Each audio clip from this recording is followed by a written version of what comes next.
Christopher, that was a lovely reading. For those of you that have not read Christopher's books yet, not only is he a masterful storyteller, but as you just probably could glean from his reading there, the writing is absolutely beautiful. It looks like we've got a Thanks, man. couple. You're welcome. It looks like we have a few questions from the audience. I'm just going to ask a few of mine, and then we will move on to audience questions. Cool. Don't worry, we will get to all of yours, even if I have to cut some of mine. So ask away, those of us that are participating. Well, and I'm happy to stay too, so we can get through them all. Yes, we can definitely go over a half an hour. So audience, please feel free to ask any questions that you might have. I wanted to start with one for you, though, Christopher. Mm-hmm. You had told me you were only 8 years old when you first started working on the universe that these books take place in, in the Sun Eater series. What was it like working with an idea that's been with you for so long, and was it a relief to finally get the series underway? Yeah, well, to answer the last part first, yeah, definitely a relief. I now when I talk to students, which doesn't happen that often, I strongly discourage them for going to school to write. They should do almost anything else, but I did, and that's why I feel I can give that advice. I didn't really have my eggs in any other baskets. I was really trying to sell this thing. Fortunately, I did. I was very lucky or blessed, depending on which word you would rather use. And I managed to get an agent about 2 months before I graduated, and I sold the book the month after. So I've been very fortunate in that respect. But as far as dealing with the series for this long, the first thing that should be said is that it wasn't obviously the same thing when I was 8. It was somewhere between Star Wars and Batman. I think it was probably just Batman in the Star Wars universe when I was in 2nd grade. And as my friends grew up and stopped playing make-believe and recess with me, I would, cut bits out and change things. And much like the ship of Theseus, right, it's no longer what it was then. So I feel like I'm misleading people sometimes when I say that I've been working on exactly this setting since I was 8 years old. It's changed dramatically. But there are pieces of it that have been with me sort of all the way through. Usually character names or place names will have survived. The first book I ever finished in this universe was an epic fantasy novel in middle school, and it's terrible. And it only exists in one manuscript print copy that no one is ever going to read. But there are still recognizable names and faces in it, things like that. The really interesting thing about dealing with this series for so long is that I will have scenes that I'll obsess about for years and years and years. There's one in book 3 that really sticks out. There's a gladiator fight in the middle of this book, a duel between Hadrian and one of the Maescalois sword masters of Jad, minor spoiler. And I have thought about this scene, had thought about this scene probably daily for the last 4 years. And what's weird is the minute I finished it, I stopped thinking about it. And there are some scenes in book 4 I'm working on right now too, that the minute they are written are gone. I just don't think about them anymore. Sort of like I've exorcised the sort of idea, the demon, as it were, which is really bizarre. You'd think that something that was that important would linger more than it does. But as soon as it's caught on the page, I just stop thinking about it, which is cool. All right, one more of mine, and then we're going to move on to some audience questions here. Okay. Empire of Silence was your debut novel, correct? Yeah. So what made you decide to have your first book be part of such an epic series? Or was it originally designed to be a standalone novel? No, it was always part of a series. I think most of us or I won't say most, but a good number of spec fic readers like long series. And I had this really big convoluted idea, and I thought that I would just go for broke and try to do one big series. I do think there may be business arguments. If any of you are newer aspiring writers against trying to start with a big series, because if you've got a long series like this, and I have 3.5 books out right now. I have a short novel I did. But I only have one book that new readers can start with to like my work. So if you're thinking about getting into stuff, I actually would strongly encourage you to maybe write a standalone novel. From a purely business point of view, because if you've got 3 book ones, then that's 3 places readers can start. As it is, I almost wish that I'd stayed off with this story for a little bit and done something else. But that's not to say I regret writing any of it. I just think purely from a strategic standpoint, it might have been a better play. Because subsequent books in series always perform less because there's a higher barrier to entry. People got to read 1 and 2 to read 3. But at the same time, writing a big series allows you to generate a built-in audience for that series, right? And so, I said earlier before we really started, I recognized a couple names, and I'm grateful to those of you who've stuck with me through these books here. And if I jumped from, an epic fantasy novel to a cyberpunk thriller, I would lose a lot of people because the fantasy fans might not like cyberpunk or something.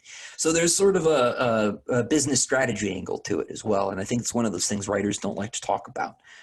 Is that sort of business, side of things. All right, we've got a question from one of our audience members. This one is from James. It was a pretty bold choice to let the reader know the end of the series within the first pages of the opening book. What led you to making this decision to tell the story this way? And could you recommend any stories that use the same technique? So I like to think about that as having I have a knot I have to untangle, and I've nailed both ends of the string to the tabletop, because it does make certain things really tricky. One of the benefits of writing in this sort of memoir style, right, is that I can sort of, I guess, artificially generate foreshadowing, since I can have my narrator, hint at things. I think that's really interesting. I think it leads. It leads to more rewarding rereads too, if you've got a narrator who is totally aware and conscious of where the story is going in a way that's reflected in the text. Hadrian himself is very dramatic and capricious and tends to put in little jokes separate to my own stupid pop culture references that even Hadrian doesn't understand because he doesn't know he's making them because I'm doing it. Hadrian can leave clues in things. There may be things that he's hinting at because he's a wanted man, right?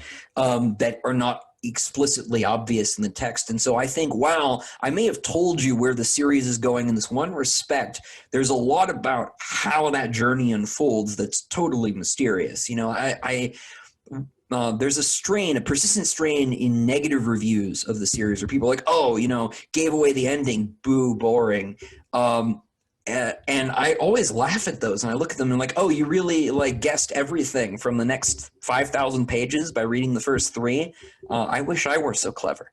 And so there's I don't think that that stories are like video games, right? Like if you play a video game and if it's one of the old style ones, you have to input passwords to get to the later levels. You input the password and you go beat the final boss. You didn't beat the game, right? But you did also beat that last part, right? And in a story, you're knowing what happens is only part of it, right? There is the actual experience of spending time with the characters, right? And going through the world and going through those struggles. And by deciding to put the ending on the table early, I'm hoping that in doing so, I get readers to look at those other things more explicitly, right? And so that's why I want to do that. As far as other stories that use a similar technique, the all-time master at this, and a huge influence on me, is Gene Wolfe's Book of the New Sun. If you like, the same sort of science fantasy, far future stuff, Gene Wolfe is the very best, least appreciated science fiction writer. He's at the crossroads of those two axes. Absolute genius. He's second only to Tolkien, in my opinion, and he's sadly underread. I apologize if James, if you've already read Wolfe, but he would be the one I'd go to first. But I think does this the best. I'm trying to think of another one. More recently, I have a friend named Justin Call who did a very similar thing in his book. The first one's called Master of Sorrows. It's an epic fantasy series, but it uses the same, basic storytelling conceit. But it's about a wizard who grows up basically to be Sauron. He's giving you the why I became the Dark Lord of this epic fantasy universe spiel, right? And I think that one's really fun. So I would check out that one too if you're just looking for something very comparable to the Sun Eater, but in sort of a different genre mode. So maybe check those out. And we also have a question from Robin. How do you tackle world building, and how do you find the balance between a healthy amount of world building and bogging down the story with too many details? Okay, so as far as tackling world building goes, sort of a two front assaults, because I've been working on this setting for a really long time. So there's a lot of it that I've just sort of grown up with, right? J.K. Rowling likes to talk about the day that she just saw Harry Potter on a train, right? And the idea just came to her in a piece. I don't have a moment like that, because I've worked with some version of this world for so long, that I just know it the way that, like, sports trivia, or, which actor was in which movie. But there's actually less of that than you'd think. Most of the world building details, right? Like when I wrote The Duelist for you, John Paul, right?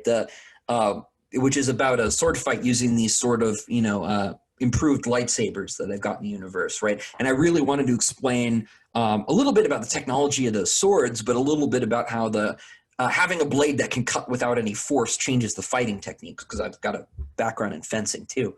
But when I started that story right at the beginning, the main character in that story rattles off the planets where these swords are made. And I did not know anything about them until I sat down and wrote that sentence. I knew that they had to be made somewhere at some point, but I literally generated those 3 planets off the top of my head. And then I go and keep a record of what I've made up, right? I've got a list of planets. I got a list of, royal families, noble families. Whenever I do alien language dialogue, because I do have a constructed language in this. I've worked out most of the grammar for the Cielson's language. I only do it on a sentence-by-sentence basis. I'm like, oh, I need to figure out subjunctive mood now because this sentence calls for it, which has led to a complete mess of the language. But, it's better for me to do it that way than to spend 30 years world building and never writing, right? Because people look to Tolkien as this example of the master world builder, and he certainly is, but his world building was his aim, right? He wanted to build Middle-earth, and telling stories, and it was ancillary to his primary interest, which was world building. And so I try to sort of stick and move. I need to figure out this planet. I need a planet that's got, a dragon on it. So like, oh, I've created this lore for this planet. It's got a dragon. I've created this new historical figure out of thin air. Or I've misappropriated a real historical figure and gotten people in the future confused about who he was, because I thought that would be funny, And as far as balancing that stuff goes, I have one thing that I do, and this goes for balancing world building and narrative progress. It also goes for balancing dialogue and non-dialogue text. And that is, I have this weird OCD habit of looking at the opening words in each paragraph. And if I realize the last 5 paragraphs have all been 2-line bits of dialogue, I need to vary it up. And so it's not something that I have an express principle for. It's just, if the page looks too mechanical, if it's all one big paragraph, I've gone on too far, right? If it's all little bits of back and forth stick-and-mythic dialogue, I probably need to like vary up that tempo a bit, right? And so I just sort of look at the text and think, this could use a little more variety. And I find that in doing that, I keep from going on big info dumps, but I also keep from ending up in the blank room that a lot of writers fear, where they're not describing, what the walls look like or the furniture or things like that. And I think that actually knocks both out at once. And here's a question from Matt. In your books, Earth is a sacred place and it's off limits. But what about the rest of our solar system? Mercury, Mars, Venus, Jupiter, and the moons, and so on. Are there still colonies of human habitation there? And if so, are we ever going to get to go there in the books? Or is the entire solar system, like Earth, off limits? That is a really awesome question. I wonder if that Matt was my brother, because he actually asked this to me a couple of weeks ago, and his name is Matt. But the answer is we will see them at some point. Probably not in Hadrian's story. I do want to do a heist story that involves going to Earth at some point. I won't say any more about it. The only other thing that I'll call out specifically is that there is an implication in Demon in White that Mars either still is or used to be, and I'm kind of hazy on the answer to this one still. Like I said, the world building, something I pinned down as I need it, that Mars was a penal colony, or still is a penal colony that the Empire uses to recruit some of its soldiers, in much the same way that Seleucus Secundus in Dune is used as a recruiting ground. Because, of course, the Emperor has a Martian guard. The Emperor has several different guards, the way that the Byzantine Emperor is used to. He's got his executors, but he's got his noble guard and his Martians and, the whole set. But the Martians are at least officially from Mars. So it's still out there. As far as the rest of the solar system goes, there's definitely a Chantry presence there because they've got to keep people away from Earth. And they're, of course, doing research on Earth. I won't say too much more about that, but that is a really good question. Okay, we've got another question from Tim. How long did book 1 take to write, and have you faced any challenges meeting contractual deadlines for further books in the series? And I would like to add to this question, if I may. Mm-hmm. When you get a book deal for a series, it's usually planned out how many books. Is that correct? Well, yes, but there's always some play there, right? So actually, when I sold the Sun Eater series to DAW back in 2016, it was 4 books. I'd always hoped it would be 5, but I was going to try 4 because it took a little while to convince people to not just give me the standard trilogy. I'm very allergic to trilogies. There's always a problem with that middle book, right? So now I have 3 middle books. And so I had 4, and after book 2 came out, we had a little bit of sales under our belt, right? And I went back to my agent, was like, hey, can we talk them up to 5? And we did. So it's going to be 5, which was always, as I say, my original plan. I was going to try and find a way to combine Demon in White and book 4, which I now realize would have been totally preposterous because they're each huge. And we would be approaching Dostoevsky lengths if they'd been 1 volume. I was willing to do that if I had to, but splitting it up is better. As far as how long it took to write, book 1, in its initial form, in a form that you would recognize as Empire of Silence, that is, took about 3 years. But that was because I did an outline, and I learned that I really like outlining. I've got the outline for book 4, or at least some of it over here. Is about half as long as Harry Potter and the Sorcerer's Stone. So I'm a really thorough outliner now. I never was in school. I always just wrote my essays off the seat of my pants. And I wrote Empire of Silence that way. But Howling Dark and Demon in White, I both outlined, and they each took me about a year. I actually turned in Howling Dark the April before Empire of Silence came out. And I've been slipping a little bit later with each one. So I have actually been running into some trouble. Demon in White, I turned in October of last year. I got the edits back in February, actually the Monday before my wedding. And then this one, book 4, because this year has been so bizarre, is not quite done yet. And it really, really should be. At this point, I'm looking at maybe December. I'm starting to worry there's going to be a bit of a delay on it, guys.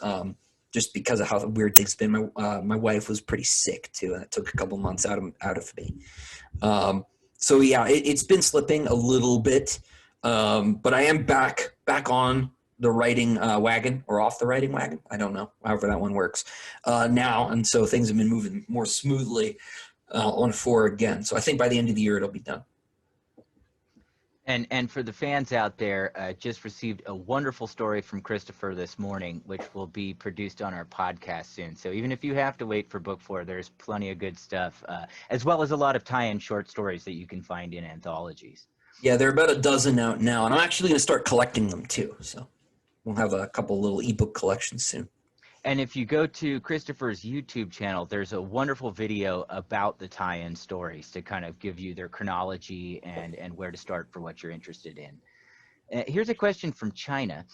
Do you or have you ever played D&D? And if so, has it influenced you? I haven't actually. I was a big video game kid growing up, and just the circle of friends I had were more into that sort of thing than the tabletop stuff. So I actually haven't. Sorry for the anticlimactic answer. And here's one from Cole. When you write about weapons like plasma burners, disruptors, and high matter swords, do you have sounds in mind that they make? That's awesome. Yeah. Yeah, I do. Your disruptor is going to make your sort of stereotypical like lightning zap sound because the phase disruptor basically just shoots some sort of electrical signal that shorts out people's nerves. High matter swords, I don't think really make a noise. And if they do, it's really quiet. It's not going to be. They are still made of metal, right? They're liquid, but they're still made of metal. They may hum very, very slightly. I do know that energy lances are completely silent, which is really frightening. This is something I actually played with in the story I just wrote for you, Jean Paul. There's no noise when the Empire starts firing with those. As far as the plasma burner goes, that's going to make your typical like fire noise because. You're mostly the plasma burner is actually using an extended magnetic loop, right? So it's shooting the plasma in kind of a big circle, Ghostbusters style, burning people with that. So that's gonna make quite a noise. So yeah, that was a fun question. Thanks, man. Indeed. And here's one from Carrie. You touched on this briefly before, Christopher, but how do you outline? Is it character driven, since each person is the protagonist of their own story?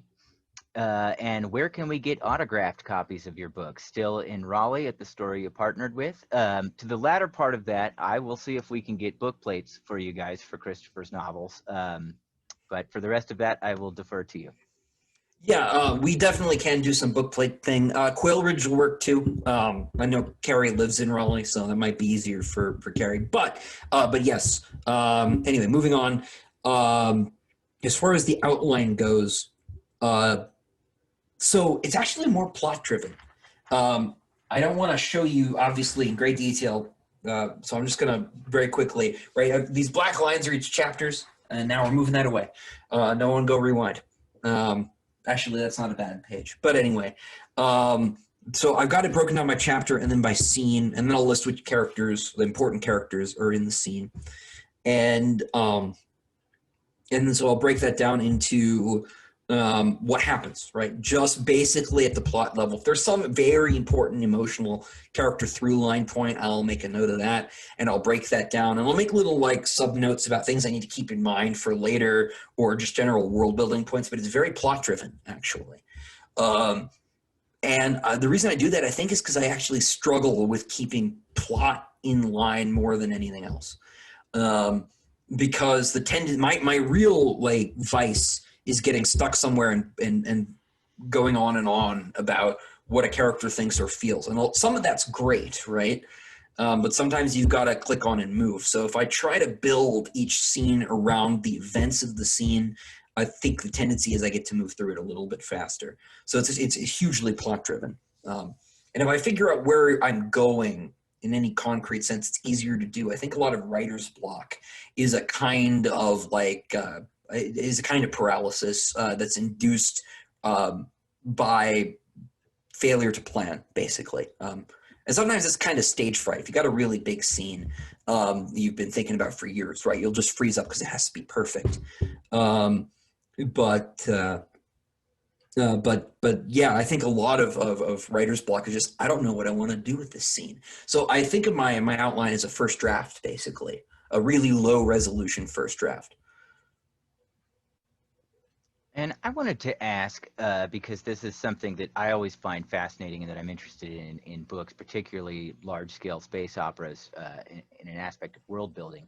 Religion is often overlooked as an aspect of world building, but for culture, it's a very important motivating factor. Can you tell us about how you use religion in the creation of the cultures that are in your novels?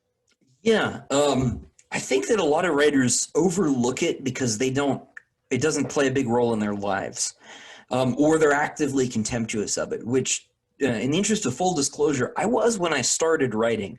I was born Catholic, raised Catholic, and I had a lot of serious trouble with it when I was a teenager, as so many people do. And sometime in the editing process in book one, I started coming back to the church to an extent. And I think that actually hit at exactly the right time, because I was able to get this sort of weird dialectic tension between this sort of criticism of it and an appreciation of it at the same time in the first book in particular, because the world of Hadrian's universe, right? The world of Hadrian's universe. Hadrian's universe, the human part of it, the empire, is dominated by this sort of state emperor worshipping cult, right? The Holy Terran Chantry. And the Holy Terran Chantry is a very cynically constructed false religion that the empire put together a long time ago as a myth-building vehicle, a propaganda vehicle, to convince people of all sorts of things, namely not to mess with artificial intelligence, which it turns out they have very good reasons for not messing with artificial intelligence. AI is incredibly dangerous and should be stopped in the context of this universe, possibly in ours too, but that's a whole nother conversation. But to do all sorts of other bits of social control, right? So it functions as sort of the empire's para-judicial system, but also as this method for inculcating social attitudes in the peasantry, which is, of course, what very cynical critics of religion think religion is. A lot of people struggle, I think, with the idea that people believe these things and believe them sincerely. And so putting that contrast in there, as Hadrian contrasts this, clearly cynical religion with the more like old-fashioned, more heartfelt, sincere religious beliefs that still exist in the universe, was really interesting, because I think as a writer, and this applies to a lot of themes, that the best thing that I can do is pick some themes and some questions to explore, and then to let my characters do that, and to let my characters be themselves exploring it. So I've got characters who are deeply religious in various ways. I've got characters who are strongly opposed to it. I've got characters who are agnostic, and I let them do their thing. And I'm trying to absent myself as much as I can. And obviously, no one can do that completely, right? But I think that to be a dramatist and not an essayist is to let the characters in the world carry that, for you. And so I wanted that broad range of feeling, because I've gone through that broad range of feeling, right, in my life, and I wanted that to be on the page, and I wanted it to inform the world building too, because everyone believes in something, even if that something is a positive belief in nothing, that's still a belief.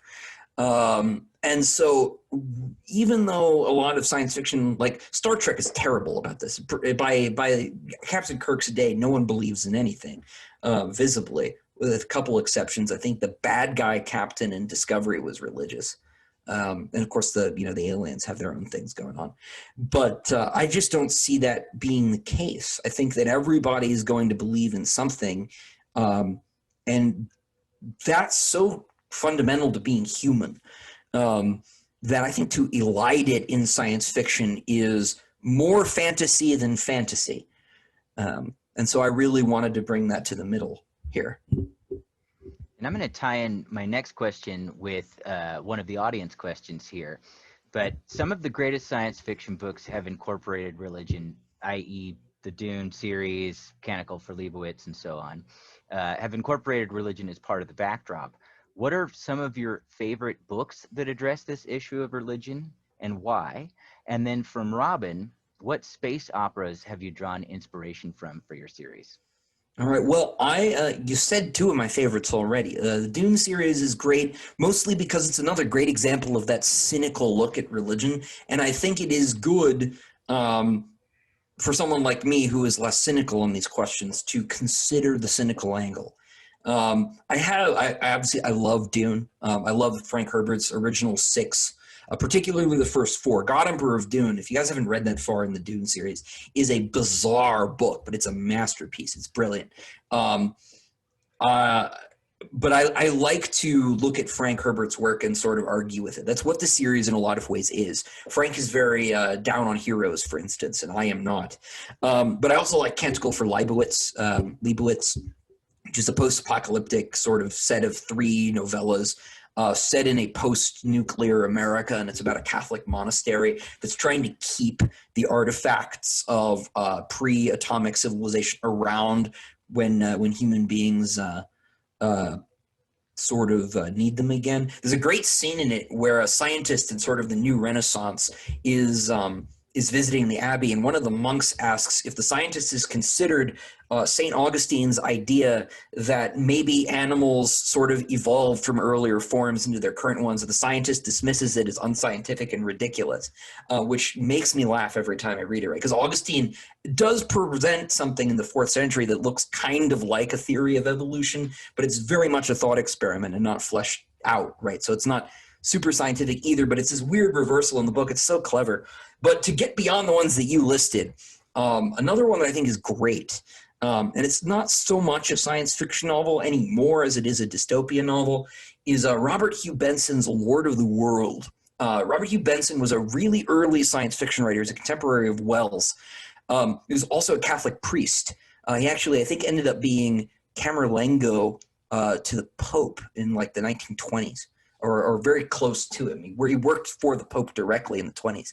But he was a science fiction writer. And Lord of the World is a dystopia novel about it was written in 1907, I think. So it's pre-communist revolution, but it's about a like global communist dictatorship and about the fate of the church under the boot heels of this regime. And it's incredibly bleak, but it's a response to a lot of Wells's ideas that scientific advancement and using science to restructure society would make people's lives better. It's very much an against Wells sort of like against like men like gods, the Wells book. It's very much an anti-that book. And it's beautifully written too. It's a shame that Benson's not read more. There's actually a huge Benson sort of homage in Demon in White, basically because I think more people should read it. I think he's right up there with Orwell and Huxley, as far as the great dystopian writers of the 20th century are concerned. And I think surprisingly relevant. And also just a tremendous storyteller. So those I'd say. As far as other space operas, though, sorry, I forgot about the B part of that question. Dune, of course. Ian Banks's The Culture, which is not so much a series as it's just a shared universe, 10 different novels, especially Use of Weapons, which I wouldn't recommend you start with. If you want to pick one up and you haven't, Player of Games is where I would start. Maybe consider Phlebas, but Use of Weapons is a brilliant book about an immortal mercenary that's told sort of in alternating like flashbacks and flash forwards so that it kind of meets the middle at the end. It's like really weirdly structured, but the main character is really cool. Some of the coolest world building, especially in terms of technology and stuff. Ian Banks is just cool. He's also another one that I like. I have a huge bone to pick with ideologically, and I like to argue with other writers in storytelling form. I don't share his optimism about governmental authority breaking down when you get to space. I just don't think that's right. But I love his books. Another space opera series. It's weird to like shill this one because it's so much more famous than mine. So is Dune. So is The Culture. But I just feel weird hawking writers who are bigger than me. But Lois Bujold's Vorkosigan Saga. Lois is one of the best character workers that science fiction has ever had. I absolutely adore her work. Mirror Dance, especially, which is sort of in the middle of the series, and Memory, which comes right after it, are absolutely amazing. But Miles Vorkosigan, her main character, is sort of this crazy, hyperactive genius, military genius. He's part T.E. Lawrence and part cokehead, I guess. He's not a drug addict, but he's just like so hyperactive. He's hugely entertaining. He's also got brittle bone disease and has to cope with that, and it's so much fun. But yeah, so I'd check those out if you haven't. And you touched on the issue of the hero a bit when you were talking about Dune. I'm curious what your take on the difference between messiahs, martyrs, heroes, and anti-heroes and their places in fiction. Oh man, that's a big one.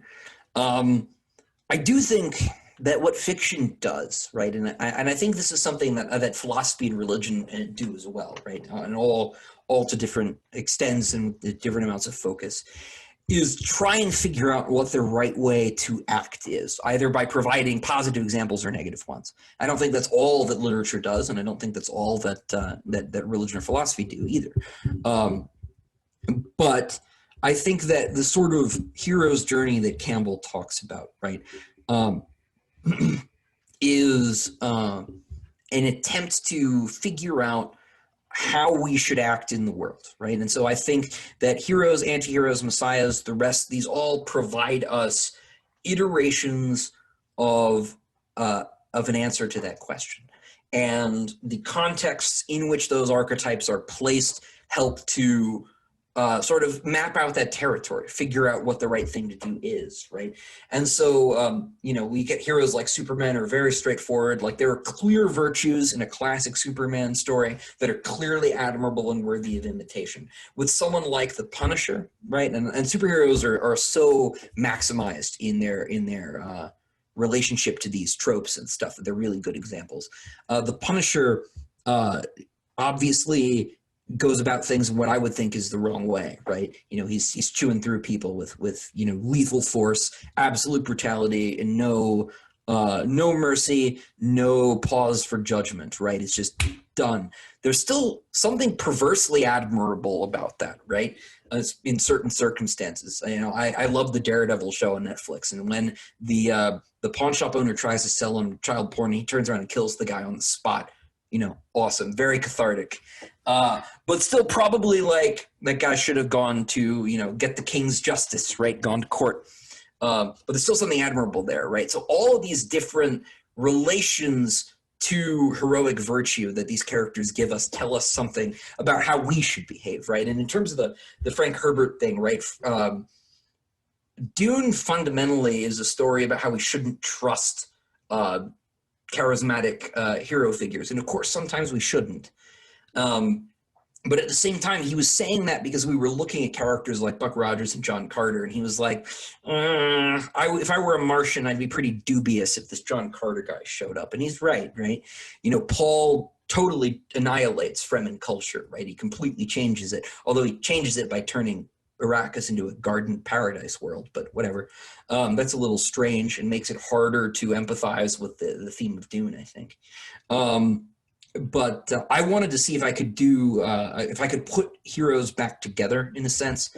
I wanted to reconstruct the deconstruction and figure out if, maybe we still need to believe in heroes, even if they have issues, right? And I don't know if the series is going to succeed in doing that either, right? I like I said earlier, I picked some themes to explore, and I want to see what happens.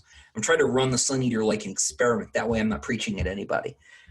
Which is, I think, part of telling a story, right? You tell a story, you don't preach. And that's important to me too. So does that sort of make sense? That's a really big question. Oh. Yeah, and we've gone way over time, which is wonderful, and we're going to get to everyone's questions, but we're going to have Christopher back again so that we can talk more about this stuff. Yeah, no, I rattle on. It's a serious problem. Oh, no, please do. It's not a problem at all in this case. And I wanted to compliment you at this stage too, in saying that your protagonist in the Sun Eater series is a very fully actualized character. It is a person with fallibility and sensitivity and mixed feelings, which I think a lot of writers, especially in their first novels, don't nail that one. That character is just like any real person, or three-dimensional or four-dimensional, really. So Mr. Ruocchio, master of that. If you've not read these books, you've got to find out. I'm going to go back to a couple audience questions, and then I want to talk briefly about something that's another interest that we both share that is not science fiction, but is related. So before we get to that, we've got a question from Earl. How long did it take you to write the incredible battle in Demon in White? Oh man, the battle of Berenice at the end. Gosh, that actually is part of the reason Demon in White was a little bit later. I got up to the start of that, and I had like 4 chapters left in my outline, and I started writing, and I was like, oh no, this is going to be way more. And then I stopped everything, and I re-outlined everything, and it added like I think 8 more chapters maybe to the book. It got a lot longer. Originally, Demon and White was supposed to have fewer chapters than book 2. This has been my goal with every outline, and I have been frustrated at every turn. And so I think I did that twice. I think I had to stop and throw everything out and re-outline the rest of the book to try and get it to fit properly, because there were just like aspects of the battlefield itself that I hadn't like thought through properly. For those of you who haven't read it, broadly speaking, we're looking at a city that's like in a canyon, and it's got a wall on one side that blocks the Coriolis winds from getting into the city and knocking aircraft down that are trying to get in. It's a huge wall. It's like 2 miles high or something. Totally impossible to build at any point, not 20,000 years from now. And so I would forget about like the tunnel system, right? Underneath the landing field on the far side where the rockets are, and just one thing or another. And I would keep remembering, oh crap, like I bet the aliens can get in that way. And then having to replan everything. And it was just a complete mess. If, on the other hand, Earl, you meant the earlier one, the battle against Yubalu in space, that one wasn't so bad. I didn't have to re-outline for that one so much. The fight went on a little bit longer, so I think the actual like hand-to-hand battle with Yubalu itself, I think, broke into 2 chapters. It was originally 1. But that one wasn't so bad. The Berenice one, though, that was a nightmare. And then one last question from the audience before we move on to a slightly different topic. What series or book do you feel is severely underrated? Most of the ones that I've touched on, I think would fit. Lord of the World in particular. If you haven't read that, please do. It's public domain. You can go get it on Gutenberg. And if you like dystopias, on the other hand, if you don't want to be totally bummed out, maybe skip it. It might be the wrong year for that one, but it's awesome. Canticle for Leibowitz is also amazing. I talked about that one a little bit earlier. What's another one real quick? Let me look. I'm a big fan of Tim Powers.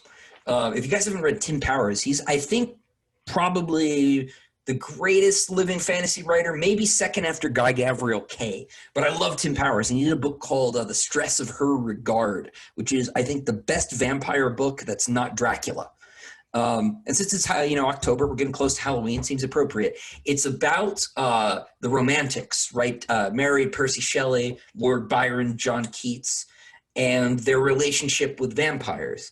And he weaves in the Carbonari revolts in Italy and Old Testament mythology about the Nephilim and things like that, and it's just so cool. Every book that Tim writes is amazing, and the research that he does is so incredible. And Tim's a fascinating guy. But if you like horror and you like fantasy too, because it toes that line, definitely Stress of Her Regard is awesome. Tim does not get enough praise either. It's absolutely just cool writer. If you're interested in Tim Powers, beyond his novels, he's also one of the instructors of the new Writers of the Future workshop, which you can take for free online. So the writers tuning in, Tim Powers is also a great teacher. Oh yeah, he is. He teaches at high school, I think, too, just once a week or something. Which I would have killed to have that when I was at school. So on to a slightly different subject. Christopher, you're a fan of heavy metal. That is correct. In your opinion, how are science fiction, fantasy, and metal music related? And has this crossover influenced your work at all? Absolutely, it has. If anyone is a fan of particularly like the great '80s heavy metal bands, right? Judas Priest, Iron Maiden, Black Sabbath, Dio, you'll notice some familiar chapter titles when you're reading through the Sun Eater series. I cannot listen to music and write, but I frequently pause to listen to music when I'm writing. I actually own one of Ronnie James Dio's beds. My wife was trying to find me a T-shirt she found his estate sale. So, that's probably the stupidest trivia fact about me. But anyway, as far as the relationship goes, they're directly related as a matter of historical fact, right? Black Sabbath named themselves after a Vincent Price movie. I think it was a Vincent Price movie. It was an anthology horror movie from the 60s. They have songs Beyond the Wall of Sleep, which is, I think, on Master of Reality. It might be on Paranoid, getting confused, which is, of course, named after a Lovecraft song. Lovecraft story, rather. So there's a huge amount of sort of trope relationships in metal going all the way back. If you talk to people like Black Sabbath or Judas Priest, right, the band members, they'll tell you we were never satanic. Black Sabbath very expressly has never turned the cross upside down, although upside down crosses are a Catholic thing. But you would never do that, right? We're trying to tell horror stories in song form, right? And the monsters in horror stories are not the good guys. And you'll see Tony Iommi and Geezer Butler say these things in interviews, right?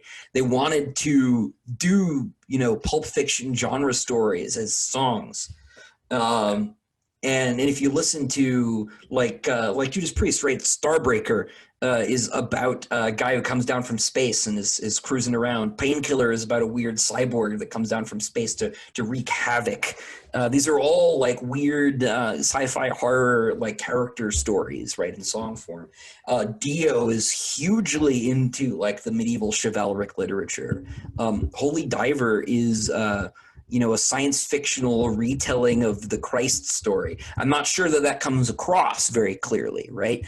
Because it's quite abstracted, but that's what Dio says it is, and so I have no reason to doubt him. But he says, oh yeah, no, this is a Christ figure coming to another planet, right? And those people don't want him to leave, but he's another planet, right? It's a very sci-fi thing. And so they've been hugely related all along.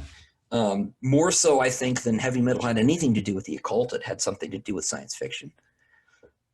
And why do you think that these literary and musical genres have so much overlap? I mean, can we trace this back to Michael Moorcock, or does it go further back than that, as you were mentioning with Lovecraft stories and so what? I mean, I think Moorcock deserves a lot of credit for it, although I'm not a huge Moorcock fan. He worked with Blue Oyster Cult and stuff, and that's pretty cool. Like Kirith Ungol, despite having a Tolkien band name, always used Moorcock, Michael Whalen DAW Books covers for their album covers, right? And they still do. They had an album come out last year, and they brought one out for it. And they hadn't done one in like 30 years. It's cool. But I do think, broadly speaking, I think it's twofold. Whoops, dropped my stamp. Anyway, I think it's partly that they're talking about similar things, right? You got knights and monsters and elves and demons and dragons and goblins and ghosts and all these things. But I also think that the people, and this is less true now that being a nerd has kind of gone mainstream, because I was the last kid in America who was bullied for liking Harry Potter, because I read it when I was 4, and the other 4-year-olds, because it came out when I was 4. I'm very young, as someone in the comments pointed out. I got teased relentlessly for reading books that were, too big for how old I was, because preschoolers are mean, kindergartners are mean.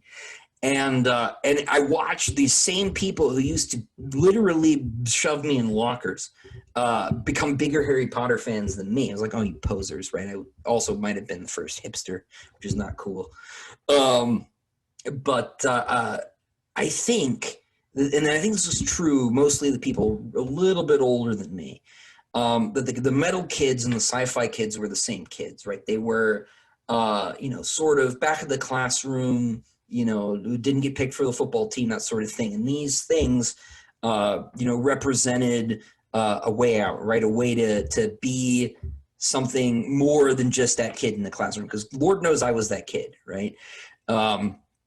And I totally get it. And those kids are still around too. But like science fiction has always been like a refuge for outcasts, right? And that's one of the things that bugs me, so much about people today are like, oh, you don't understand, right? Like you haven't been, ostracized, marginalized. Like, yeah, I was, just about different things, right? So of course can understand, how that feels, not exactly, but I can empathize with it.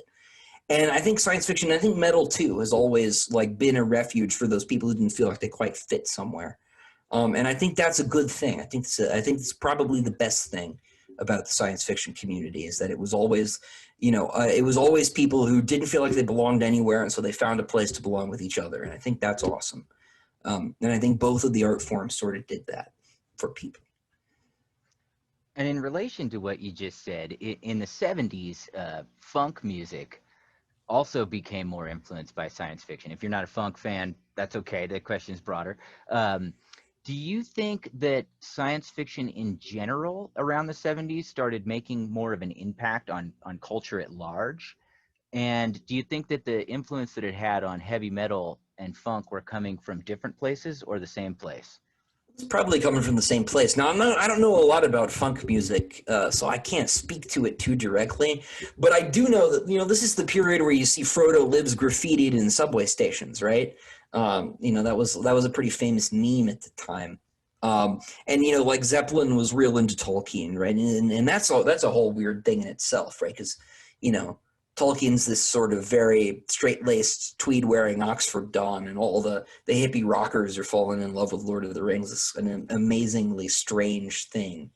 But I do think that because of things like that, and I think like D&D coming out, and I think all just sort of hit at the right time. Now, obviously, I wasn't there, so this is, it seems weird to try to speak as a pseudo-historian about stuff my dad was privy to. But I think between that and like Star Wars hitting in 77, that there was some sort of sea change there. In much the same way that Harry Potter like was a sea change in the late 90s, early aughts, right? Like it really, the whole generation that grew up reading Harry Potter like reads differently than the generations before and after. There's sort of a wave there, like a lot of those people are still reading like new YA releases, right? I went to a Scott Westerfeld signing because my local bookstore wanted me to be in conversation with him because even though we're radically different, genres and stuff. So I did that, and I interviewed him for it. But most of the people there were like my age, right? We're like 25, 30. And it was for a YA book, and it's because they managed to like, with Harry Potter, you hit this like wave and it found an audience, and that audience is stuck with it in the same way that like, if you go to a lot of old rock concerts, right? It's the people who were there, right? Although I will say Iron Maiden's an exception. I went to a Maiden concert last year, and it was like, everybody from age 10 to age 80. It was cool. But there's still an aspect of like moment to these things, right? And so I think that more than anything is what drove a lot of that, just the moment as a whole. Well, Christopher, I'm sure we could carry on about heavy metal for another few hours. Maybe we'll have to do that part in private, but I wanted to thank you for being here and to thank our audience for joining us and having such great questions. Clearly, we're going to have you back so that we can get to the rest of the questions and indulge our audience in any more they might have. Any closing statements before we wrap it up for the night? No, only thank you, folks. I know it's a Saturday night, and you could be a lot of different places. And I'm glad that you're here with me. It is a real honor. It is an honor to write for you, and it is an honor to spend an evening with you. Thank you. Thank you so much, and I hope you all enjoy the rest of your weekend. And I will get back to work on book 4, I promise. I'm in chapter, I think, 47 of 79, for those of you who are curious. Like I said, running a little slow, but it'll be out either July next year or a little bit after. So we'll see. It's not going to be 10 years, I promise. Thank you, Christopher. And for those that are needing another tale from the Sun Eater universe, stay in touch with Simultaneous Times. We're going to have one for you shortly. Good night, everybody. Night.